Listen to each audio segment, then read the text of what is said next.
자매님, 천주교 신자로서 산다는 것이 때로는 마음이 든든할 때와 또 자부심을 느낄 때도 있지만 또 많은 부담감이 생기기도 합니다.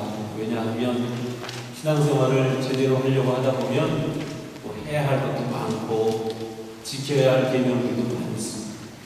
이것을 하지 마라, 저것을 하지 마라, 이것을 해라, 저것을 해라, 여러 가지 그런 것들이 상당히 부담스럽게 느껴질 때도 있습니다. 우선 주일이나 대주일에는 반드시 미사에 참석해야 한다는 규정도 있고, 또 교무금과 헌금도 정성껏 봉헌해야 하고, 또 때에 따라서는 건축원금도 내야 하죠. 단식과 금욕도 지켜야죠. 또 다른 사람과 다투더라도 예수님 말씀을 따라서 살려고 하면 먼저 화해해야죠. 그래서 이런저런 부담감 때문에 양심의 가책을 느낄 때도 있고, 그래서 참 힘들다 그런 생각이 듭니다.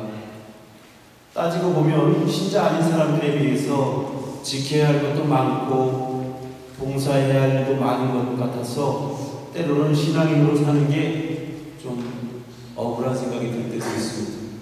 나도 신자 아닌 사람처럼 그렇게 그냥 적당히 눈 감고 마음 편하게 그렇게 살고 싶은데 자꾸만 양심이 볶여가지고 그래도 내가 천주교 신자인데 그런 마음 때문에 신앙인으로서 사는 것 자체가 상당히 부담스럽게 느껴질 때가 있는 것입니다. 오늘 복음에서 예수님께서는 우리가 사람으로서 살아나가면서 지켜야 할 여러 가지 계명에 대해서 언급을 하시면서 살인하지 마라 라는 계명이 있는데 나는 너희에게 말한다. 형제에게 성을 내거나 바보라고 하거나 멍청이라고 하지 마라. 즉 다시 말하면 나와 함께 살고 있는 그 형제 자매들에 대해서 비난하지 말아라, 불평하지 말아라, 욕하지 말아라, 그런 뜻이 가려 담겨져 있는 것입니다. 또 뿐만 아니라 간음하지 말라. 그런데 음욕을 품고 여자를 바라봐서도 안 된다. 이렇게 말씀하시면서 눈이 죄를 지으면 눈을 빼버리고 손이 죄를 지으면 손을 잘라버리라고 그렇게 말씀하십니다. 아마 예수님의 이 말씀대로 살면 아마 지금 눈 빠진 사람도 많고 손 잘라지는 사람도 많겠죠. 물론 예수님께서는 실제로 그렇게 해라 그런 뜻으로 말씀드린 건 아닙니다. 이만큼 계명을 지키고 올바르게 사는 일이 이렇게 힘들다, 자기 눈을 빼버리는 것처럼 자기 손을 잘라버리는 것 같이 그렇게 고통스럽고 힘든 것이다. 근데 왜 그걸 해야 되는가? 그것은 구원을 위해서 그렇게 해야 된다는 것입니다. 하느님이 원하시기 때문에 그렇게 해야 된다는 것입니다. 그리고 하느님이 인간을 통해서 원하시는 뜻은 인간이 품위 있게 살기를 원하신다는 것입니다. 계명이라고 하는 것은 인간을 억압하고 옥죄고 넌 이렇게만 살아야 돼 그렇게 규정을 지어놓기 위해서 인간에게 주신 것이 아닙니다. 오히려 적어도 하느님의 자녀로서 너희들이 인간답게 살려면 이런 계명들을 지켜야 한다. 그런 계명도 지키지 못하면 금수와 무슨 차이가 있겠느냐. 사람답게 살기 위해서는 이런 계명을 지켜야 한다. 그것을 알려주기 위해서 최소한의 것을 만들어서 알려주신 것이 계명입니다. 그런 의미에서 우리는 계명이라는 것이 또 지켜야 한다는 그 모든 것들이 부담스럽긴 하지만 또 그것을 통해서 내 자신을 성숙시켜 나가고 하느님 안에서 참다운 신앙인이 될 수 있고 나아가 구원을 누리게 될 수 있다는 것을 우리는 깨달아야 할 것입니다. 특별히 오늘 예수님께서는 내가 너희에게 말한다. 너희의 의로움이 율법학자들과 바리사이들의 의로움을 능가하지 못하면 결코 하늘나라에 들어가지 못한다 말씀해 주십니다. 예수님 당시 율법학자들과 바리사이들은 의롭고 경건하고 거룩하게 사는 사람들로 비춰졌습니다. 왜냐하면 그 사람들은 율법도 많이 알고 있었고 또 어떻게 살아야 되는지도 잘 알고 있었습니다. 적어도 예수님 오시기 전까지는 그렇게 대접을 받으면서 살았습니다. 근데 예수님이 오셔가지고 위선자들, 회칠한 무덤 같은 자들 그렇게 비난하십니다. 왜 예수님이 무슨 근거로 그런 비난을 하셨습니까? 사실은 이 사람들은 말만 앞세웠지 한 번도 제대로 실천을 한 적이 없어요.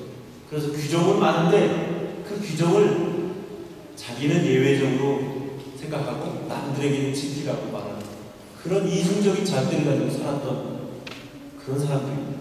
그렇기 때문에 다른 사람들은 그냥 더러워도 피하고 잘못해도 그냥 눈 감고 지나갔지만 예수님은 그걸 보고서 지적을 안 할 수가 없었어요.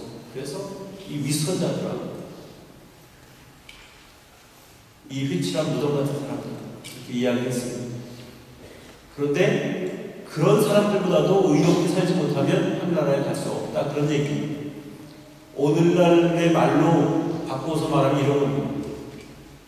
네가 천주교 신자 입내하고 성당에 왔다 갔다 하지만 네가 결코 비신자들보다 진실되게 살지 못하면, 열심히 살지 못하면 하늘나라에 들어갈 수 없다. 그런 얘기라고 우리는 받아들여야 할 것입니다. 그만큼 우리는 어떻게 사느냐 하는 것이 중요한 겁니다. 물론 신앙을 가지고 또 하느님의 뜻을 따르려고 노력하는 그 자체가 매우 소중하고 중요한 것이지만 가장 중요한 것은 결국 그래서 어떻게 살았는데 어떻게 사느냐 하는 문제가 중요한 겁니다. 오늘 첫 번째 독서에서는 이런 이야기가 나옵니다. 내가 원하기만 하면 계명을 지킬 수 있고 충실하게 사는 것은 내 뜻에 달려있다. 이렇게 이야기합니다. 결국 말하자면 내가 어떤 생각을 갖고 어떤 뜻을 가지고 인간답게 살아보려고 하느님의 자녀답게 살아보려고 노력하느냐는 것은 내 뜻에 달려있는 거다. 남을 탓하지 말아라. 내가 옳게 살고 그렇게 살고는 너에게 달려있는 것이다. 그런 이야기입니다. 그분께서 내 앞에 물과 불을 놓으셨으니 손을 뻗어 원하는 대로 선택하여라.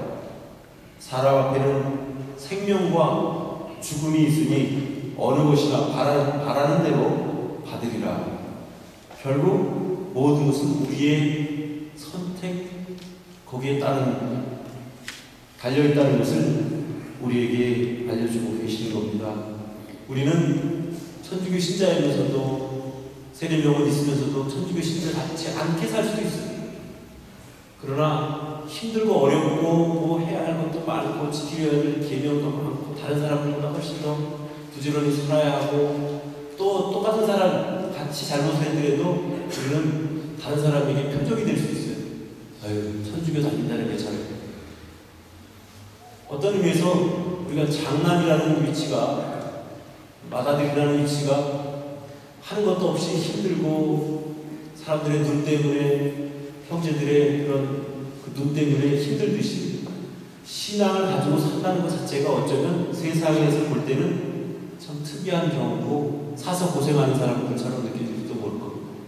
그렇지만 그 길이 올바른 길이기 때문에 그것은 우리의 선택에 달려있다는 것입니다. 그래서 이름만 신자가 아니고 정말 진정한 신앙인으로서의 올바른 삶을 살아가기 위해서는 우리가 계명을 잘 지켜야 할 것이고, 그런 계명을 잘 지키고 주님을 받들어 모시는 가운데 우리가 하늘나라에 들어가게 될 것입니다. 여러분은 하느님을 따르는 하느님의 신비롭고 또 감추어져 있던 지혜와 또 파멸하게 되어 있는 이 세상 우두머리의 지혜 중에서 어떤 것을 택할 것인가? 하느님의 숨겨진 그런 지혜는 실천하기는 힘들고 어렵긴 하지만 그것이 정답입니다. 파멸하기로 되어 있는 이 세상의 지혜는 편하고 자기 하고 싶은 대로 하면 되고, 뭐 주일이라고 해서 미사일 갈 필요가 뭐 있어요. 난 놀러 가고 싶고 놀고 싶은데 피곤한데 내가 손쉽게 그냥 하고 싶은 대로 하면 되는 그런 것입니다. 그러나 결국 그것에 대한 결과는 전혀 다른 것입니다. 그래서 그 선택도 바로 여러분들에게 달려있고, 선택에 대한 결과도 결국 여러분들이 가져가야 할 것이다. 그래서 우리가 어떻게 신앙인으로서 신앙인답게 살아야 할지 그 점에 대해서 명심을 하면서 완벽하진 않지만 완전하진 않지만 그래도 노력하면서 주님의 자녀로서 천주교 신자로서 부끄러움이 없는 그런 삶을 살아갈 것을 결심하게 하시면 좋겠습니다.